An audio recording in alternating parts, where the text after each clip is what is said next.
Amen. Well, Second Corinthians, as we've been discovering, is Paul's most intimate epistle. It's where we learn the most about him and a lot of good details about his personal life and things that he went through as he's talking to these Corinthians. And last week, we ended on this great idea that you and I are the fragrance, the aroma of Jesus, that we smell like Jesus. And by the end of today, in chapter 3, we're going to discover we don't just smell like Jesus, but we're actually starting maybe to look like him too. So that's encouraging for us, hopefully. But here in chapter 3, we're reminded of something that was going on with Paul to the church in Corinth, and that is that people were doubting him. People were doubting his authority, his apostleship, what right he had to encourage them and teach them God's word. So that's why here in verse 1 he says, "Do we begin again to commend ourselves, or do we need, as some others, epistles of commendation to you or letters of commendation from you?" Do we commend ourselves? Are we recommending ourselves, or do we need, what he says here, an epistle or a letter of commendation is literally a letter of recommendation. And oftentimes, and Paul even did this for other people, but he would kind of validate their ministry. He'd say, I'm sending so-and-so to you. He'd mention in the letter, I'm sending so-and-so to you, and they're coming on my behalf, and I want you to receive them. And Paul's putting a stamp of approval, letting everyone know that this guy's kosher, that this lady's working and ministering alongside of him.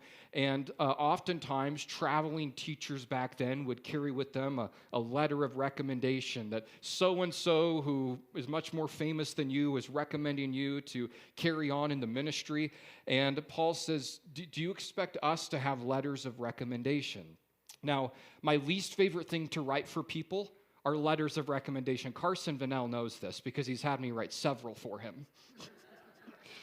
And I'll do it, and a lot of high schoolers need them because for their senior project that they do at the high school, they need letters of recommendation.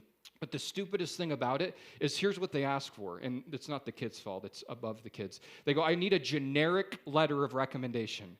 It's like, I'm recommending you for what? Like, I don't even know what to say. It's like, yeah, it's so annoying. So you just like BS your way through this letter, which I did a lot of in high school, so it's easy to do now. But you just like say things that don't even mean anything. It's like, Carson's an outstanding young man. Oh, but you meant that. Right? It's like, I'd recommend him for anything. Oral surgery, go for it, right?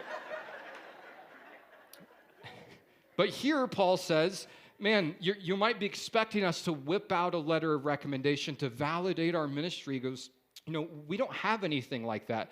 Instead, what we do have, verse 2, he says, you are our epistles, written in our hearts, known and read by all men. We don't have letters of recommendation. He says to the church in Corinth, you are the letter of recommendation.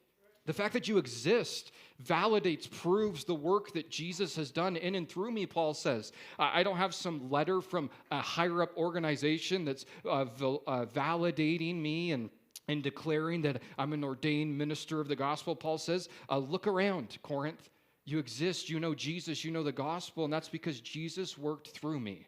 You are proof. You are my letter of recommendation. You are the epistle that's been written in our hearts, known and read by all men. And then he takes this whole, he's talking about epistles, and you're, I don't like the word, but he's saying validating our ministry. But then he also says, you're not just our epistles, verse 3. He says, clearly you are an epistle of Christ, ministered by us, written not with ink, but by the Spirit of the living God, not on tablets of stone, but on tablets of flesh, that is, of the heart. Not only are you our letters, our epistles, but you are all epistles, letters of Christ. And you've been ministered, you've been served by us. And this letter of Christ, which you are, is not written by ink. It's written by the Spirit of the living God, by the Holy Spirit. And the letter that you are is not carved into some stone tablet. It's written on your flesh. It's written on your heart. The Holy Spirit has written the letter of Jesus on our hearts. We are epistles. We are letters of Christ. And Paul's telling the believers in Corinth that, but it's true for us as well. And it reminds me of this quote that I heard: you might be the only Bible someone ever reads. You are the epistle of Jesus. And they might never pick up the epistle of 2 Corinthians, but they might read the epistle of Jordan. They might be looking at his life. They might be looking at our lives. They might be reading and seeing how Jesus has worked in and through us. So we are letters of Jesus, living letters, living epistles. Verse 4 says, and we have such trust through Christ towards God. Man, we have trust in Christ towards God. Verse 5, not that we're sufficient of ourselves to think of anything as being from ourselves, but our sufficiency is from God. We're trusting in Christ. We're trusting in God through Christ, he says in verse 4, but we're not deceived. We don't think that our sufficiency, Paul says, comes from us. He says, on the contrary, to think of anything as being from ourselves, but we know that our sufficiency is actually coming from God. We're not doing what we're doing because we're doing it, he says. We don't have what we have because we got it, he says. We know that who we are and what we are and how we're able to serve the Lord is because the Lord is the one who's sufficient for us. And he's not just sufficient for us. Verse 6 goes on to say, who also has made us sufficient. God is our sufficiency, but God is the one who also makes us sufficient. And Paul's just reminding himself, as well as this church in Corinth, that he doesn't have it all together. That anything he's been able to do for them and on behalf of them and on behalf of the Lord is because it's been Jesus working in and through him. And sometimes we need that reminder, like Jesus actually taught in John chapter 15, verse 5, on this importance of our reliance and our sufficiency in the Lord. Jesus said in John 15, verse 5, I'm the vine, you are the branches. He who abides in me and I in him bears much fruit. For without me, you can do nothing. That's called sufficiency in Christ. Without him, you're sunk. Without him, you can't produce any fruit. Without him, you bring nothing. Without him, you're not a sweet-smelling aroma to Jesus, like we saw last week. It's the fact that you're in Jesus. It's the fact that he is your sufficiency, that we are able to be well-pleasing to God and that we're able to be used by him. And then he says in verse 6, who also made us sufficient as ministers of the new covenant, not of the letter, but of the Spirit. For the letter kills, but the Spirit gives life. God has made us sufficient to be ministers, servants of the new covenant. And then he does a contrast. The new covenant, which is not of the letter, but of the Spirit. Because what the letter does is the letter kills. But what the Spirit does is the Spirit gives life. God has made us sufficient to be ministers to bring to you the new covenant. And we know that the new covenant is better than the old covenant. We know that the new covenant is Jesus dying on the cross for us and rising again. And Paul says we get to be ministers of that, and God is the one who makes us sufficient to do that. And we're not ministering to you.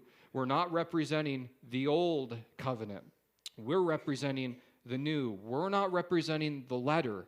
We're representing the Spirit. And starting here, he's going to be doing this contrast throughout this whole chapter of the law, the letter, and the Spirit that gives life.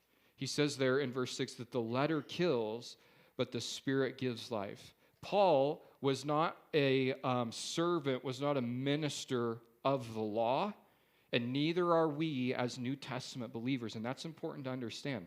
Now, the Pharisees, they're a good example of ministers of the letter, of ministers of the law. And in Matthew chapter 23, verses 1 through 4, Jesus says this about the ministry of the Pharisees that was a ministry of the law. Matthew 23, verses 1 through 4. It says, then Jesus, he spoke to the multitudes and his disciples, saying, the scribes and the Pharisees, they sit in Moses' seat. Therefore, whatever they tell you to observe, that observe and do.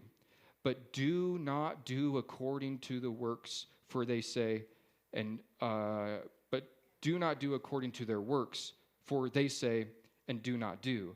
For they bind heavy burdens hard to bear, and they lay them on men's shoulders, but they themselves will not move them with one of their fingers. The ministry of the law is that of heavy burdens.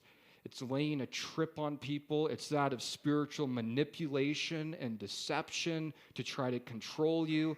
And unfortunately, that's not just a ministry of the Pharisees. It's also a ministry of many churches today. And honestly, can maybe even exist in this church sometimes, and I just want to warn you against it. The way that you can discern real quickly, am I dealing with someone who's ministering the letter that leads to death, that is that of the law, or the spirit that leads to life? How can I tell which one? Is it a heavy burden?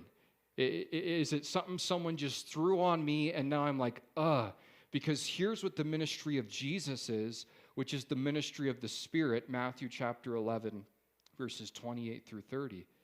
Jesus says, "Come to me, all you who are labor and heavy laden, and I'll give you rest. Take my yoke upon you and learn from me, for I'm gentle and lowly at heart, and you will find rest for your souls." For Jesus says, "My yoke is easy, my burden is light." The ministry of the Spirit, the work of Jesus, it's not a heavy burden, it's a light burden. If you're involved in a ministry, if you're dealing with a church, if you're involved with a group of Christians, and it's a lot of this, it's the letter, it's the law, and that only leads to death. If it's a lot of this, light. Jesus takes your burden. Jesus is able to deal with it. Jesus is sufficient. Jesus is the answer. Not you. Jesus, Jesus, Jesus. That's the ministry of the Spirit. And earlier this week, actually on Monday, I got to have lunch with a guy who's new to town, and he's actually, and I'm not speaking ill of anyone, I'm just speaking truth. He's actually starting a church here, and I was talking to him, and he's a super nice guy. I really like him, and about 20 minutes in, I realized, when I start hearing things like him tell me, you have to be baptized to be saved, or you have to speak in tongues in order to be filled with the Spirit, or many other things that are going on. I just thought, man, the last thing this town needs is more letter, is more law, is more spiritual bondage. What we need is Jesus to set people free. And I hope that that's the ministry that I'm able to offer. And back here in 2 Corinthians chapter 3, verse 6, Paul goes on to say, "Who also made us sufficient as ministers of the new covenant, not to the letter, but to the Spirit. For the letter kills, but the Spirit gives life." The letter, the law, kills. There's nothing inside the law that gives you life. There's nothing inside the law that helps with your sin. All the law does is reveal that you're screwed. All the law does is reveal that you're on the road to death. That's what the law does. There's nothing in it that can help you spiritually. The letter, the law, is ministry of death. The Spirit, though, the Holy Spirit who works on us, who transforms us, that's where life comes from. That's where transformation takes place. And we actually see a beautiful illustration of this statement that Paul makes, how the letter kills, but the Spirit brings life in both the Old and New Testament. In Exodus chapter 32, verse number 28, we see that the law came in Exodus. And Moses, he's up on the mountain, and he receives the 10 commandments from the Lord. And there in Exodus chapter 32 is when he comes down off the mountain, and the whole golden calf experience is taking place. But as the law was given on Mount Sinai, and God's people are sinning, and then Moses comes down, he ends up getting upset. He breaks those first copies of the 10 commandments because he's so mad. He has to deal with the golden calf. But what ends up happening on that time, in that era when the law was given, Exodus 32, verse 28, "So the sons of Levi did according to the word of Moses, and about 3,000 men of the people fell that day." When the law was given, when Moses came down off Mount Sinai, as these people were sinning, 3,000 of them died. Why? Because the letter kills. because the law brings death. But then you get to Acts chapter 2, verse number 41, on the day of Pentecost when the Holy Spirit is poured out there in Jerusalem, and watch how this comes full circle. Acts chapter 2, verse number 41. Then those who gladly received his words were baptized, and that day about 3,000 souls were added to them. On the day that the law came, 3,000 Jews died. On the day that the Spirit came, 3,000 Jews get saved. Wow. Why? Because the law kills, but the Spirit brings life. And we even see that illustrated through these two verses. Verse number 7 goes on to say of 2 Corinthians chapter 3, but if the ministry of death, written and engraved on stones, was glorious, so that the children of Israel could not look steadfast at the face of Moses because of the glory of his countenance, which glory was passing away, how will the ministry of the Spirit not be more glorious? Now, 14 times throughout verses 7 to verse 18, we're going to see the word glory or glorious being used. Like a whole bunch. Glorious, glory, glory. And it just goes on in all these verses. So Paul's talking a lot about glory. And what glory is, it's honor. It's praise. Let's see if we can turn this into a Christmas message real quick. Here, Paul says in verse 7, but if the ministry of death, meaning the law, written and engraved on those stones, the 10 Commandments, if that was a glorious thing, and it was glorious, the way that Moses got those 10 Commandments is God wrote with his finger on Mount Sinai the 10 Commandments that Moses packed down from up there and he ended up breaking. I mean, that's a glorious event. If that's how glorious the giving of the letter, the giving of the law is that actually leads to death, how much more glorious is that of the Spirit going to be, is the argument that he's beginning to build up. But there's glory associated in the work of the Lord. Even when God's bringing forth the law that's just going to lead to death, it was a glorious event. When the Lord brings forth his Spirit that leads to life, Acts chapter 2, and on into our lives, it's a glorious event. When God came from heaven to earth, man, it was a glorious event there in Luke chapter 2. If you remember, as Mary and Joseph are there in Bethlehem and Jesus is brought forth and laid in the manger, Luke chapter 2 verse 8 goes on to tell us that now there were in the same country shepherds living out in the fields and keeping watch over their flock by night. And behold, an angel of the Lord stood before them, and the glory of the Lord shone around them, and they were greatly afraid. And the angel said to them, do not be afraid, for behold, I bring you good tidings of great joy, which shall be to all people. For there is born to you this day in the city of David a Savior who is Christ the Lord. And this will be a sign to you. You will find the babe wrapped in swaddling cloths, lying in a manger. And suddenly there is with the angel a multitude of heavenly hosts, praising God and saying, glory to God in the highest, and on earth peace, goodwill toward men. And so it was that when the angels had gone away from them into heaven, that the shepherds, they said to one another, let us now go to Bethlehem and see this thing that has come to pass, which the Lord has made known to us. And they came with haste, and they found Mary and Joseph and the babe lying in the manger. And when they had seen him, they made widely known the saying which was told them concerning this child. And all those who heard it marveled at those things which were told to them by the shepherds. But Mary, she kept all these things, and she pondered them in her heart. Verse 20. And the shepherds, they returned, glorifying and praising God for all the things that they had heard and seen as it was told them.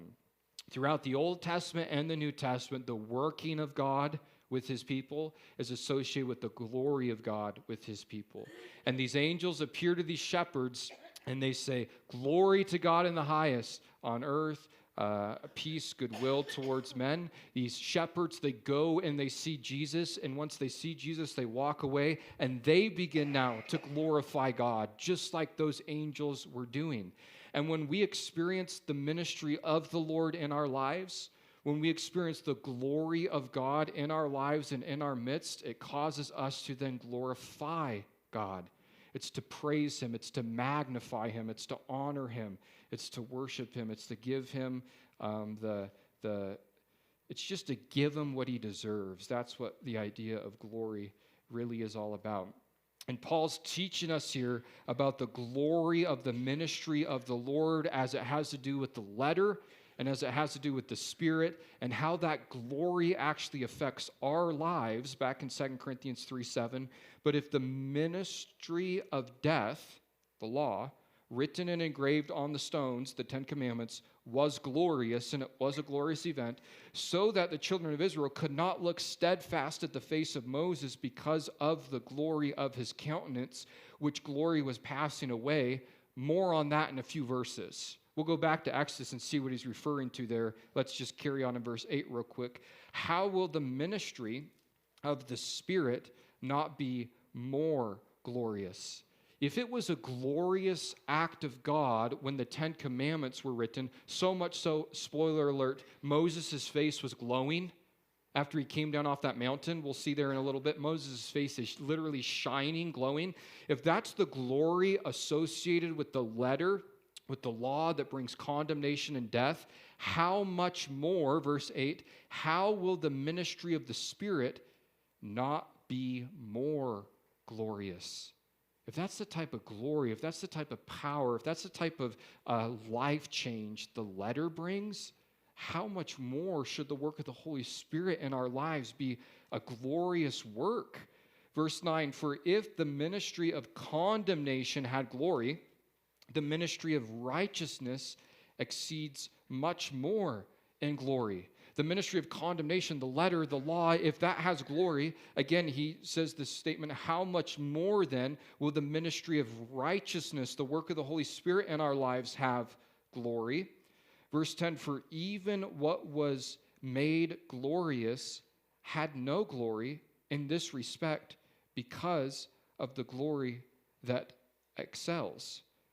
For if what is passing away was glorious, what remains is much more glorious.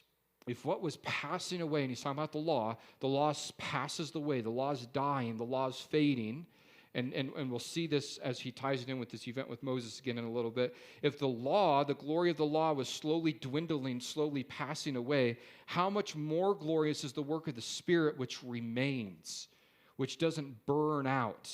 The glory of the law was nice, but then it dwindled. The glory of the Spirit stays, it remains, it's not dissipating. Verse 12, therefore, since we have such hope, we use great boldness of speech, because we are ministers of the Spirit, of the new covenant, of the gospel, of the work of Jesus. Because we have this hope, Paul says, we're able to talk about these things with great boldness, because what we're talking about doesn't have power that's fading away. What we're talking about has power that remains from Acts 2 all the way on to today.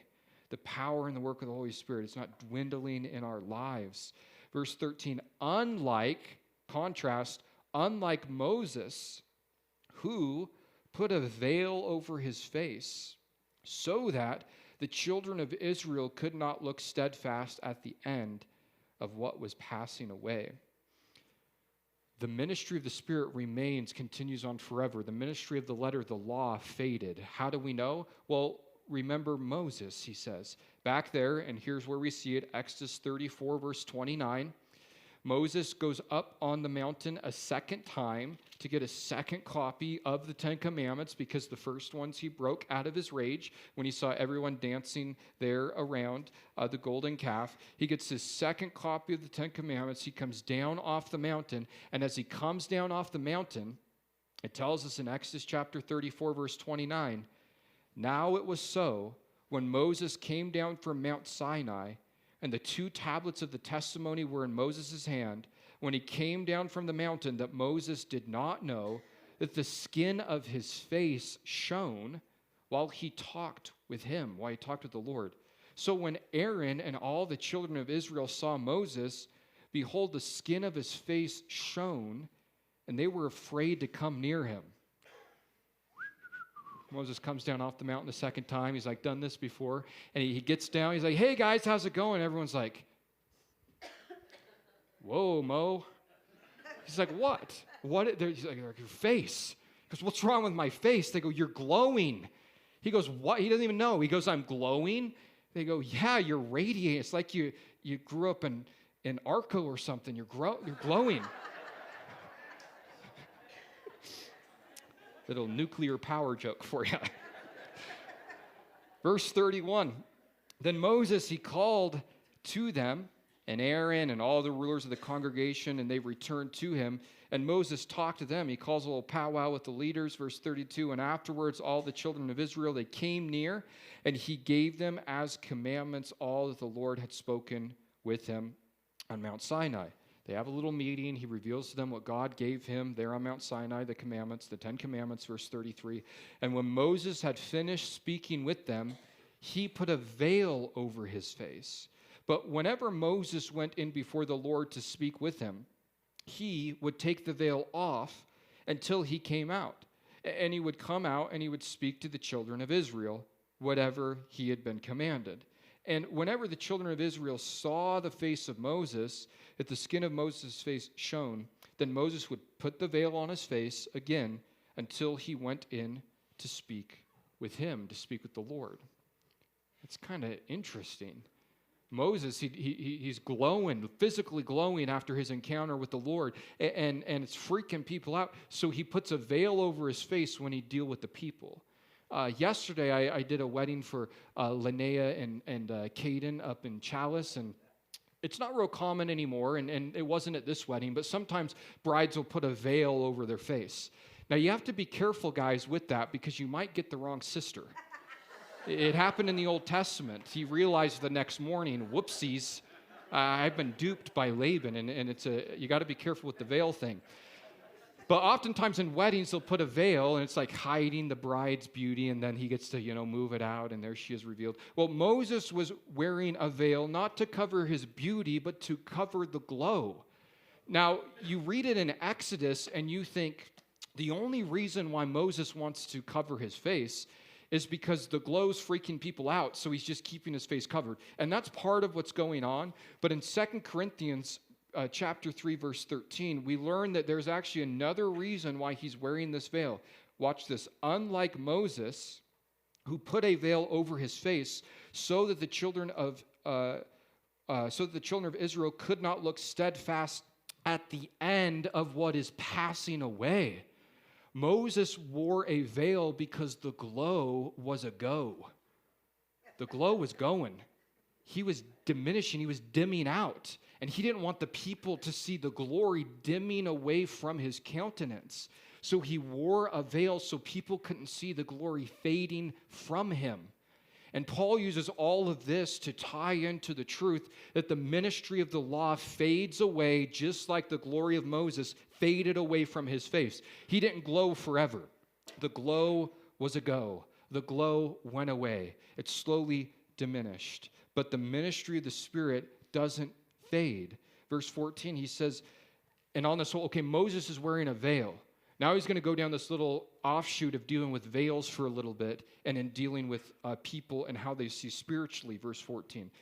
But their minds were blinded, for until this day the same veil remains unlifted in the reading of the Old Testament, because the veil is taken away in Christ. Just like Moses wore a veil to hide the glory, yes, but also to hide the glory that's fading away, so too they, referring to Israel at large, the Jewish people, they're blinded.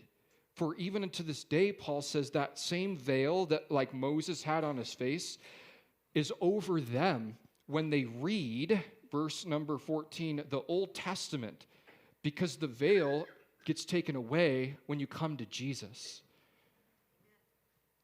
This makes sense with what we learned in Romans chapter 11, verse 25, because in Romans 11:25, Paul taught us this about much of Israel.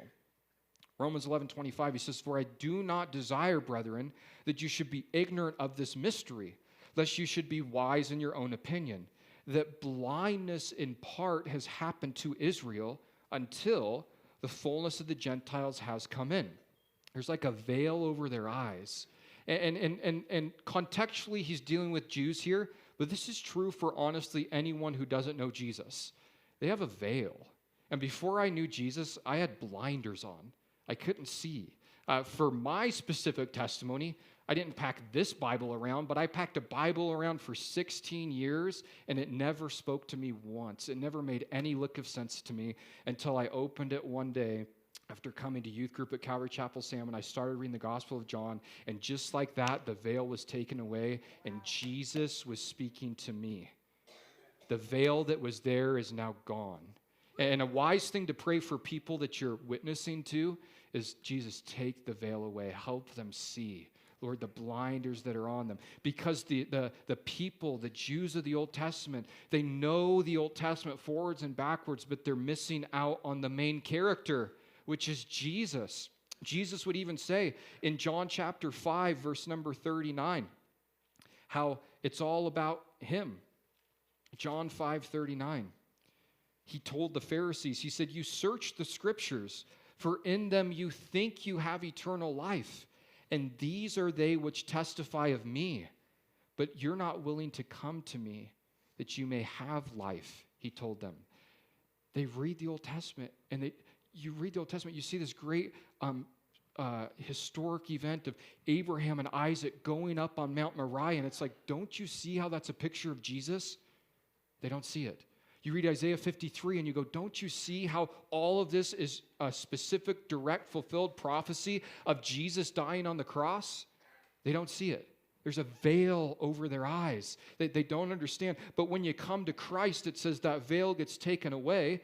And then he says, verse 15, but even to this day, when Moses is read, a veil lies on their hearts.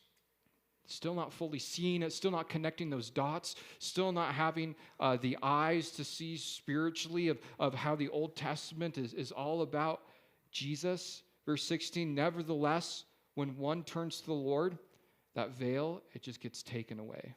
Man, when someone turns to Jesus, one of the first things that happens, if you will, you're forgiven, but now that veil gets taken back and now you get understanding. And for me, if people were to ask me, try to put into words what it was like becoming born again. To me, it wasn't a big emotional thing. It wasn't a big, emotional high. What it was literally like a light switch turned on, or like a veil was taken away, and it's like, now life just makes sense. Now this book just makes sense. Now God just makes sense. And I don't understand it all, but it just makes sense to me now. That's how my born-again experience was, just that veil being taken away from my life. Verse 17, for the Lord is the Spirit, and where the Spirit of the Lord is, there is liberty. Ooh. The Lord, he's the Spirit, and wherever the Spirit of the Lord is, wherever the Holy Spirit is, that is where liberty is. Now, notice what it doesn't say. It doesn't say where the Spirit of the Lord is, there is legalism. But that's some people's motto. If you're real spiritual, then you're going to have a lot of legalism in your life. No, where the Spirit of the Lord is, there's actually liberty. There's actually freedom. Because in John chapter 8, Jesus taught this about freedom that's found in him. Two quick verses. John chapter 8, verse 32, and also verse 36. John 8:32, Jesus says, and you shall know the truth, and the truth shall make you free. And then verse 36, he says, therefore, if the Son makes you free, you shall be free indeed. Where the Spirit of the Lord is, there's freedom, there's liberty, there's not legalism. And again, contextually, what he's talking about here is from the law. Some people just read 2 Corinthians 3, verse 17 out of context. Where the Spirit of the Lord is, there is freedom, and they just apply it in general. And to anything, particularly more crazy, expressive type churches. It's kind of wild, and you go, well, this is kind of wild. And they go, where the Spirit of the Lord is, there's freedom, brother. It's like, yeah, sure, but contextually we're talking about from the law, from the letter. Where the Spirit of the Lord is, there's freedom from the law, and we have liberty in Jesus now. And Paul talks a lot in many places about the liberty that we have in Jesus, the freedom that we truly have in him. So now we do one more contrast. He contrasted how, verse 13, unlike Moses who put a veil over his face, how the ministry of the Spirit is not like the ministry of Moses, because the ministry of Moses is fading, but the ministry of the Spirit remains. He does another contrast, ending in verse 18, but we all, dealing with us now, but we all with unveiled faces, beholding as in a mirror the glory of the Lord, are being transformed into the same image from glory to glory, just as by the Spirit of the Lord. But we all, as with unveiled faces. Moses, he had a veiled face. The children of Israel, they have a veiled heart. But us who are in Jesus, we have no veils. We all with unveiled faces, faces uncovered, are beholding as in a mirror the glory of the Lord. When we experience, when we witness, when we see God's glory, it's like looking in a mirror. And reminding ourselves that back then they didn't have perfect mirrors like we had. They had some, polished glass type deals that were still kind of dim and fuzzy. When we see the glory of God, it's dim and it's fuzzy, but we see it. We don't see it fully, but we see it. We all, with unveiled faces, beholding as in a mirror the glory of the Lord, are being transformed into the same image from glory to glory, just as by the Spirit of the Lord.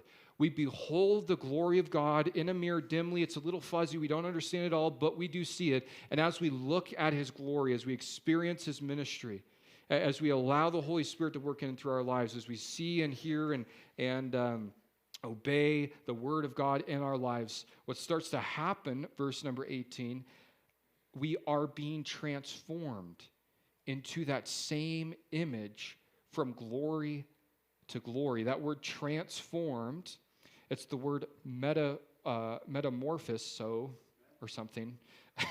It's only used 3 times in the New Testament. It's where we get the word metamorphosis, for a caterpillar turning into a butterfly. The exact same word, by the way, used in Matthew chapter 17, verse 2, when Jesus goes up on the Mount of Transfiguration with Peter, James, and John, and Jesus gets transfigured. The glory of God shines through Jesus on the Mount of Transfiguration. His godness shines through his humanity in this transforming, that word metamorpho. That's what happens to us as we behold his glory. We become transformed. We begin to be metamorphosized, just like a caterpillar into a butterfly. We are being changed. This word is also used in Romans chapter 12, real quick. Romans 12, 1 and 2. Paul tells us, I beseech you, therefore, brethren, by the mercies of God, that you present your bodies a living sacrifice, holy and acceptable to God, which is your reasonable service. And do not be conformed to this world, but be transformed by the renewing of your mind, that you may prove what is that good and acceptable and perfect will of God. The ministry of the Holy Spirit in our lives is that of transformation. It's that of making us into what Jesus wants us to be. And the beauty of the Lord is that he loves us just like we are, but he doesn't want us to stay that way. And some people can err in thinking, Jesus loves me just like I am, therefore I'm going to stay like I am. And the Lord goes, I love you just like you are, but come to me and watch the transformation take place. Come to me and watch you be transformed, verse 18, from glory to glory. Better as we walk with the Lord, as we continue to spend time with him. He says, into the same image from glory to glory, just as by the Spirit of the Lord. So we could sum up verse 18 in this way. The more that you look at Jesus, the more like him you'll become. And that's what we get to do as his church. We get to look at him through worship. We get to look at him through prayer. We get to look at him through the studying of his word. And as we behold his glory, we get transformed into that glory by the work, by the ministry of the Holy Spirit in our lives, so that the more we look at Jesus, the more like him we become. So last week, our fragrance, our aroma is that of Jesus. We smell like Jesus, hopefully. This week, Paul tells us, we start to look like Jesus. We start to get transformed into his image as we spend time with him, beholding his glory, because the glory is what changes us. The work, the ministry of the Holy Spirit changes us. It's not the letter of the law. If you're trying to be transformed by keeping and by doing and by not doing, it's not going to work. You're going to run dry. You're going to hit a wall. You're going to get exhausted in a hurry, and you're going to realize you're carrying a burden that someone put on you that they themselves can't even carry, like Jesus said to the Pharisees. But when you come to Jesus and you realize that his yoke is easy and his burden is light, and the transformation work that he does in you, like with Moses, you don't even realize it sometimes. Mo didn't even know he was glowing. He's like, what? And you'll meet people and they go, man, you seem different. You're changing. And you don't even realize it. It's not a work of you. You're not sufficient in yourself. God is sufficient. He's doing the work. Do you see how that all lays out here? Well, next week, we have the Children's Christmas program. So that's what's going to be happening for both services next week. So come. I'm excited to see how they'll bless us. So we won't be back in 2 Corinthians till after Christmas, but when we do, we're going to pick it up there in chapter 4, and we'll do the whole chapter so you can read ahead for that. Like normal, because we do the whole program for the Sundays of the Sunday before Christmas, we don't have like main worship. We just have the kids doing their thing, so we generally always get out a little early. I'll come up at the end and share some sort of little message, Christmassy devotional thing, but usually around an hour and 10 minutes is how long those run.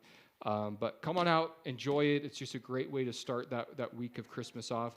And then don't forget, not this Tuesday, but the following Tuesday, it's already Christmas Eve. We got those invite cards still back there, I think. Invite some people out to our Christmas Eve service, either 4 or 6 p.m. We'll do the candlelight and the whole shebang. It'll be a great time.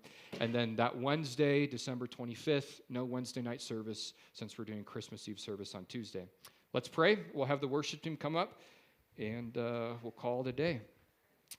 Jesus, we thank you, Lord, for your word. Jesus, thank you that we get to be, Lord, living epistles of you.